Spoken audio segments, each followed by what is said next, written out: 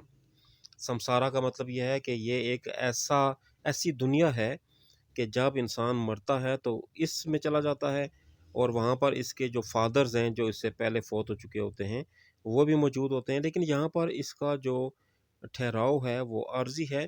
And then returns to earth in a new form, پھر یہ انسان دوبارہ واپس آتا ہے نئی شکل میں اس دنیا میں.